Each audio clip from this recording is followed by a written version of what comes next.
ৰাইজৰ বহমপুৰৰ ৰাইজৰ আশীৰ্বাদ যোৱা 5টা বজাৰ ৰাইজৰ লগত থাকি কাম কৰাৰ কাৰণে 2021ত 750টা ভোটত জিকিছিলোঁ আৰু এইবাৰ প্ৰায় 57,000 ভোটত এবাৰ জিত লৈ পেলাই জিকিছোঁ।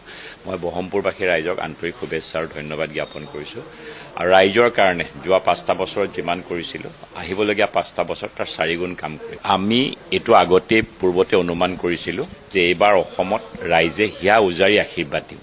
ভাৰতীয় জনতা পাৰ্টিত যোৱা 5টা বছৰত হিমন্ত বিশ্ব শৰ্মা ডাঙৰীয়াৰ নেতৃত্বত যি গতিত উন্নয়ন হৈছিলে, অকল উন্নয়নটোত অকল আপোনাৰ চৰকাৰী আঁচনিতে উন্নয়নটো নাছিলে, সামাজিক উন্নয়নো আছিলে, সাংস্কৃতিক উন্নয়নো আছিলে আৰু ৰাজনৈতিকভাৱেও প্ৰত্যেকটো ক্ষেত্ৰতে আমি উন্নয়ন কৰিছিলোঁ, যাৰ ফলাফল হিচাপে 102টা ছিট স্বাধীনতাৰ পাছত একক সংখ্যাগৰিষ্ঠতাকে এনেকুৱাকৈ ৰাইজে হিয়া উজাৰি কেতিয়াও কোনোখন চৰকাৰক দিয়া নাছিলে।